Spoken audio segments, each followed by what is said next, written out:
It was a calm afternoon on May 7th, 2017, in the small town of Bel Air, Ohio, when everything suddenly changed.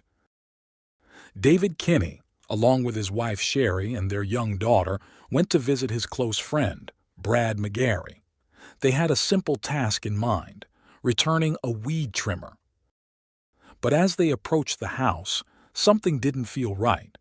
No one answered the front door, and a growing sense of worry took hold of the family. David led them around to the back, where they found the service door slightly open. Inside, the house was a mess, with clear signs that something had gone terribly wrong. Sherry called out for Brad, but the only response was an eerie silence. When Brad didn't answer, David decided to check the basement. What he found there would change their lives forever.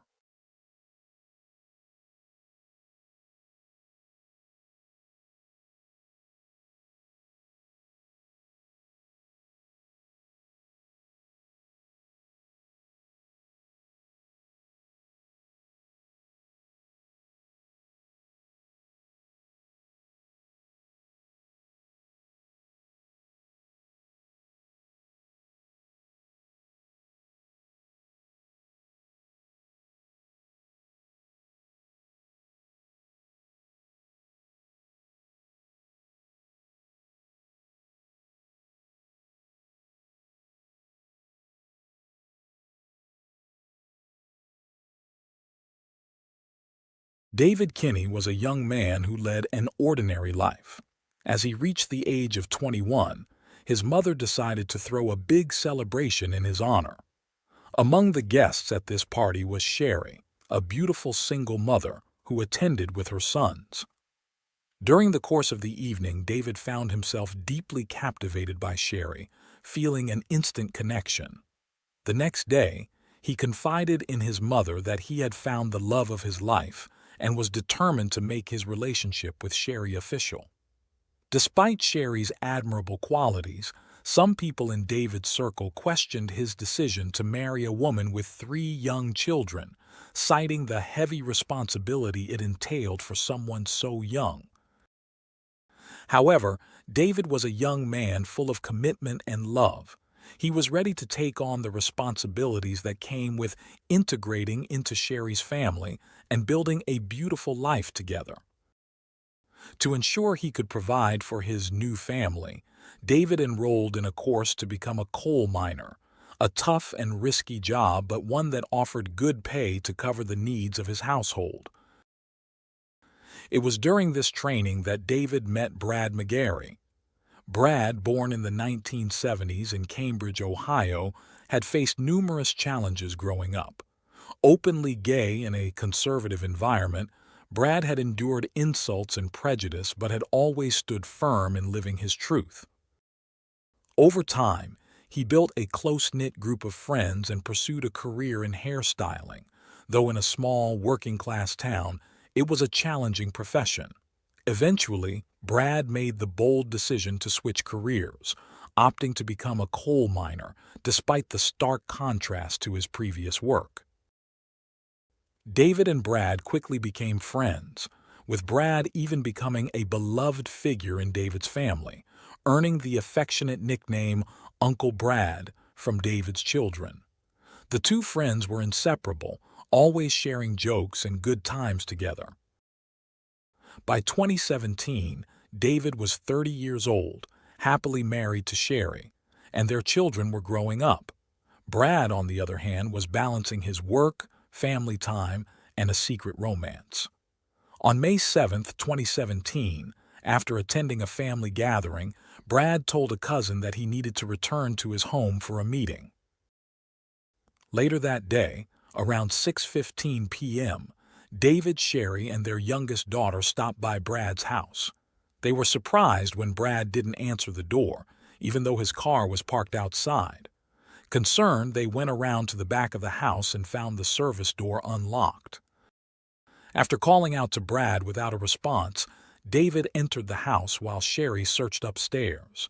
David's search led him to the basement, where he was met with a horrifying sight: Brad's lifeless body lying in a pool of blood.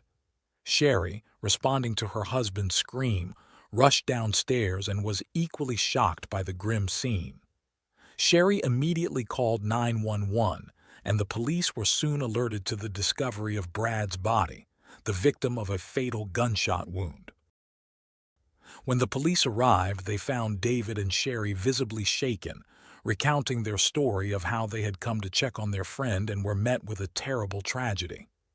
The couple explained their close relationship with Brad, emphasizing the deep bond that had formed over the years. The Kinney family shared that they often spent holidays with Brad, and their children loved him like an uncle. They had even planned a trip to the Bahamas with him in August of that year.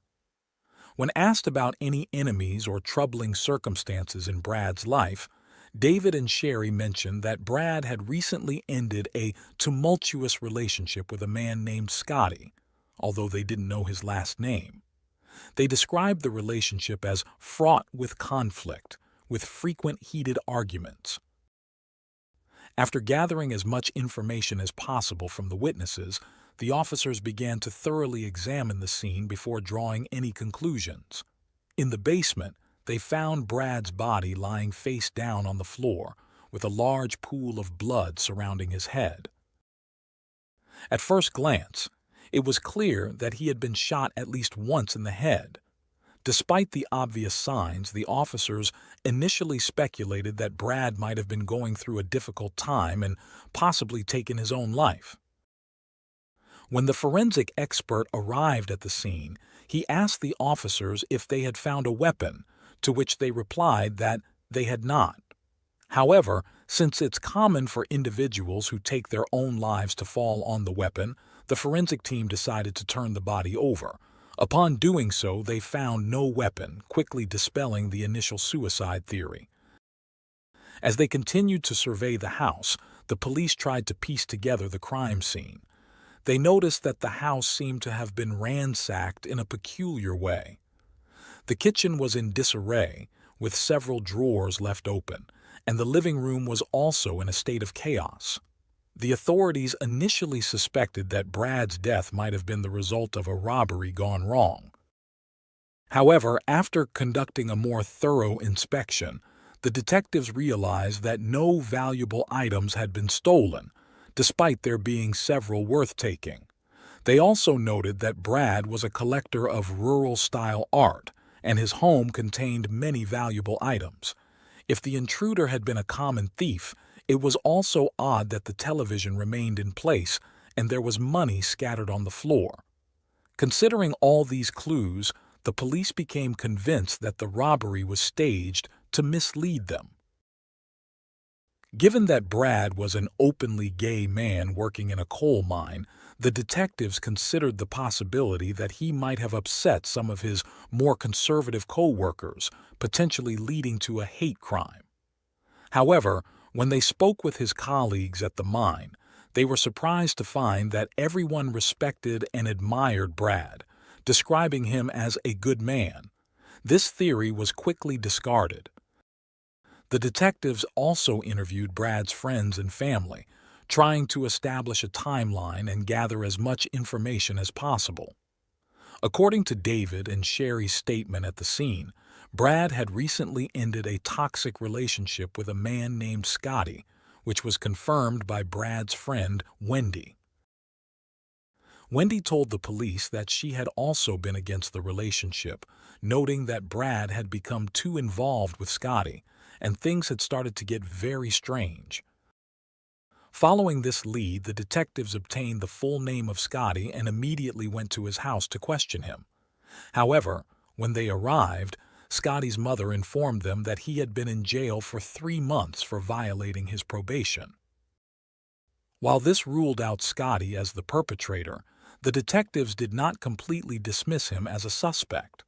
They theorized that he might have orchestrated the crime from behind bars with the help of an accomplice. The police visited Scotty in jail to inform him of his ex-boyfriend's death and gauge his reaction. Scotty seemed genuinely shaken by the news, and by the end of the interview, the detectives had nearly ruled out his involvement in the crime. Desperate for answers, the detectives decided to canvass the neighborhood to see if any cameras had captured footage near Brad's house.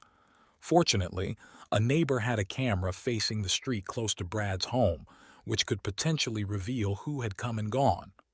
While they began reviewing the hours of footage, they continued interviewing friends and family.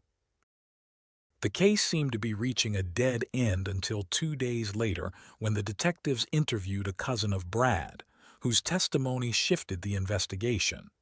He revealed that on the day of the incident, Brad had left the family lunch gathering between 1:30 and 2 p.m., but not before mentioning that a man named DJ was supposed to visit his house. He added that Brad had jokingly said he was planning to take a nap with his guest, hinting at a romantic intention. He further disclosed that Brad had confided in her that the man he was seeing was married and had not yet come out to his wife about their homosexual relationship. He also told the detectives that the relationship with DJ had been ongoing for years and that they had managed to keep it under wraps. Despite being reluctant to reveal the true identity of Brad's lover, he finally gave in under the pressure of the lead investigator, dropping a bombshell name. The officer was stunned to hear that DJ was actually David, the very man who had discovered Brad's lifeless body. When asked if she was certain about her statements, he confirmed that David was indeed the only man Brad had ever mentioned to her. The detectives later commented that when they discovered DJ was David, the person who had found the body while visiting the house with his family, everything suddenly became clear. Up until that point, David had been viewed as a significant witness in the case, appearing genuinely shaken and grieving over his friend's death. This unexpected twist in the story, however, instantly turned him into the prime suspect.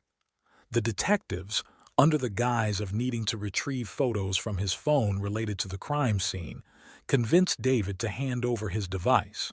In reality, they were tracking his location during the time Brad was killed and searching for evidence that might confirm a relationship beyond mere friendship. When they reviewed the phone's location data, they discovered that David's phone had been at Brad's house at the time of the fatal shooting.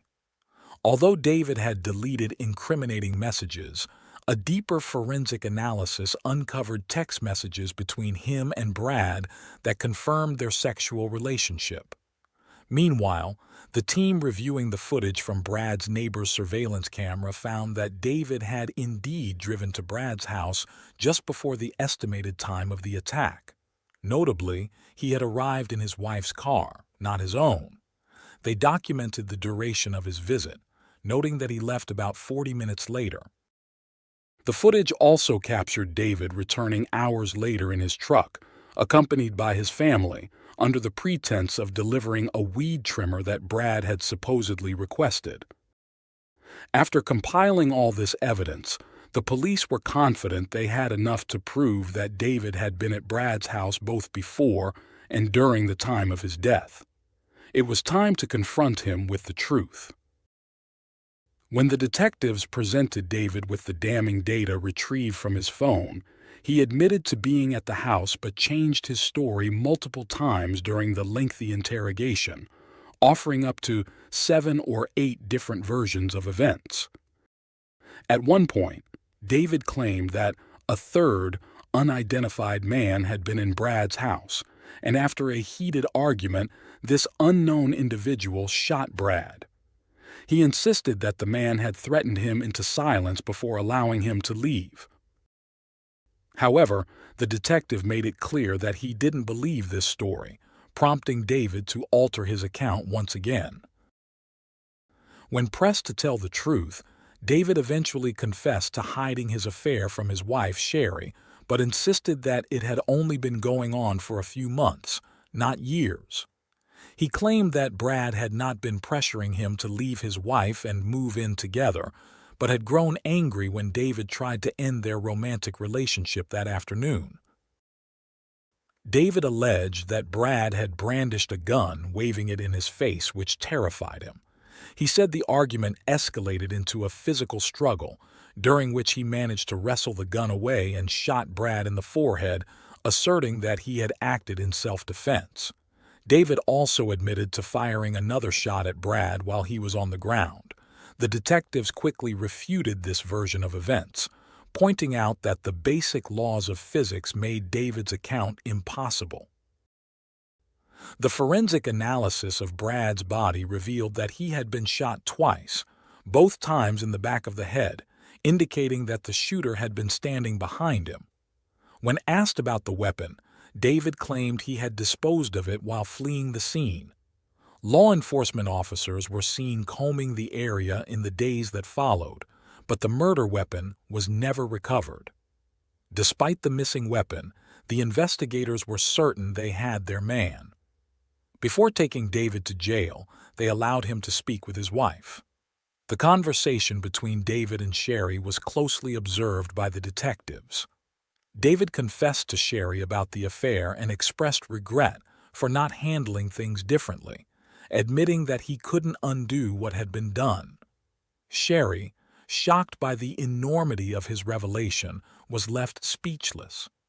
David reiterated to her what he had told the detectives. Sherry, through tears, asked him if he was mocking her with such an explanation and said she couldn't even bear to look at him. This conversation confirmed to the police that Sherry had no prior knowledge of the events that had transpired behind her back. On May 9th, David was arrested and charged with first-degree murder. Investigators hypothesized that Brad, frustrated with keeping their relationship a secret, had likely threatened to reveal the truth to Sherry, giving David the motive to kill his friend and maintain his double life. After several days in custody, David appeared in court for a marathon preliminary hearing held in mid-May 2017. There, he faced charges for the murder of Brad. He kept his gaze fixed on the floor as the investigating officers testified, and the prosecutors focused on the inconsistencies in the story he had told them. The police described how David had appeared visibly distraught at the scene of Brad's murder, experiencing physical discomfort, including trouble breathing and episodes of vomiting. He also recounted David's initial written statement, in which he claimed to be a simple friend who had gone to deliver a weed trimmer and had inadvertently discovered Brad's lifeless body in the basement. The lead investigator presented David's final statement, in which he confessed to shooting Brad in self-defense with a weapon that, despite exhaustive efforts, was never found. The autopsy results were a critical turning point that completely dismantled David's self-defense claim, as they showed that the victim, Brad, had been shot twice in the back of the head, which was inconsistent with an act of self-defense. David's defense attorney addressed the court, arguing that David did not pose a threat to society, and that the tragic events leading to Brad's death were the result of unique circumstances. He asserted that if a crime had been committed, it was manslaughter, not murder, and claimed that David had acted in self-defense. Meanwhile, David remained silent during the nearly 3-hour hearing, where witnesses took the stand. After reviewing all the evidence and testimonies, the judge found probable cause to send the case to the county court and set bail at $1 million. David's defense immediately requested a reduction in the bail amount, arguing that it was impossible for David to pay. However, the judge denied the request.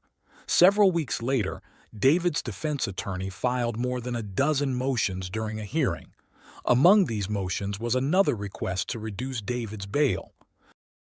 Numerous friends and family members of David attended the hearing to show their support. The lawyer asked that the bail be reduced to $250,000, an amount that the Kinney family could manage.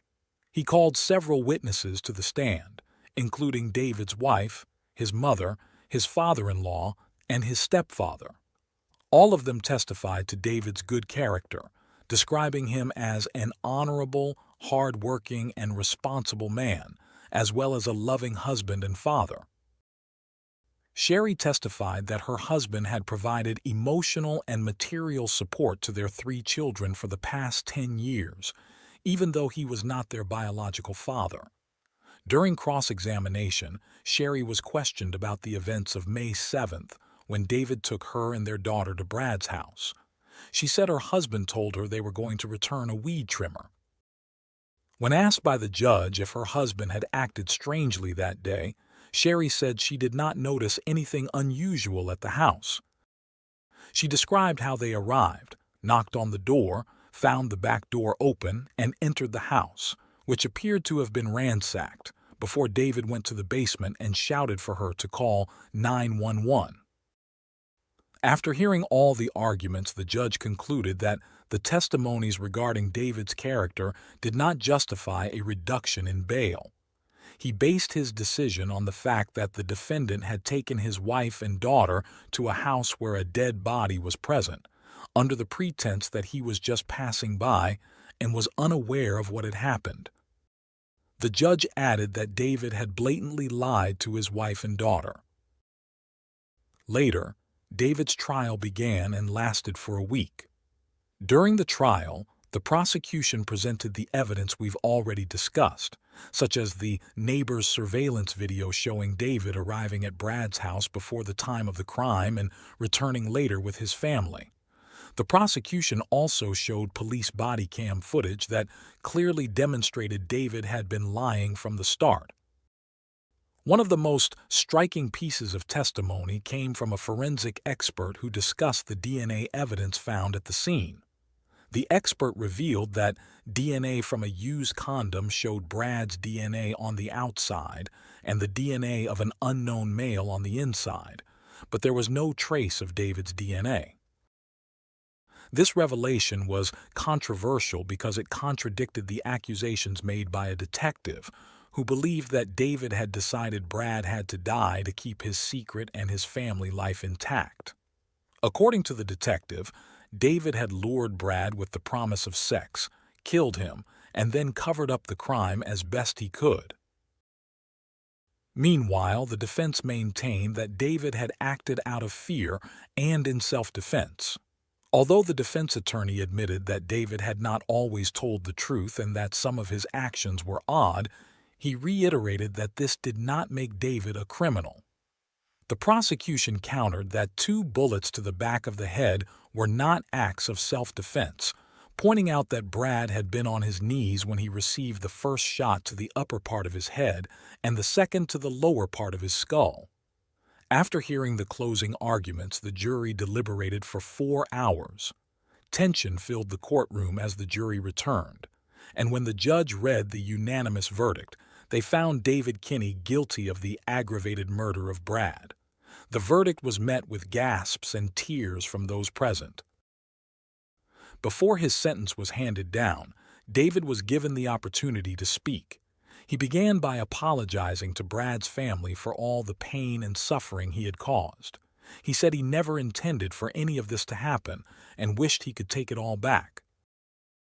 David acknowledged that no amount of apologies could ever bring Brad back, but he wanted the family to know that he truly regretted everything that had occurred. However, the judge was unmoved by David's apologies. The judge recounted the numerous lies David had told to cover up his actions and stated that the crime was a cold and calculated execution followed by an elaborate cover-up. The judge said that David had premeditated Brad's murder, luring him with the promise of sex, setting up the crime scene, and taking multiple steps to conceal his crime.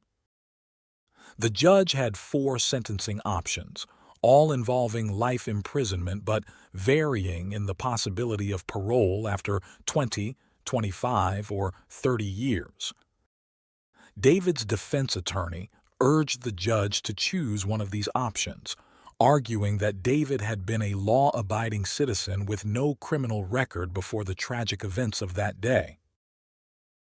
However, the prosecutor urged the judge to impose life without parole, emphasizing that Brad had lost his life and that his family would have to live with that loss forever. In response, The judge stated that if David was capable of ending the life of someone who loved him and was his best friend, it raised concerns about what he might do to someone who opposed him. Therefore, he could not allow David to ever return to public life. In February 2018, David was sentenced to life without the possibility of parole, with an additional 3 years for a firearm specification, meaning he had possessed a weapon while committing the crime. The police remarked that the entire case was a tragedy that could have been avoided if David had not been so concerned with keeping his homosexuality a secret. As of mid-2023, prison records indicated that David remained incarcerated in Ohio.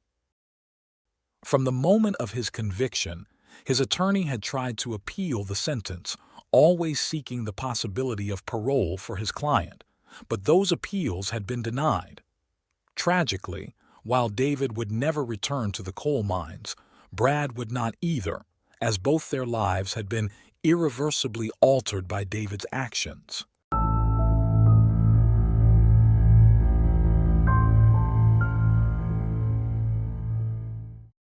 Thanks for tuning in to Unreal True Crime. If you're intrigued by mysteries from around the world, check out our new channel, Latin Crimes, where we dive into the gripping true crime stories of Latin America. Don't miss out. Subscribe now for more thrilling investigations.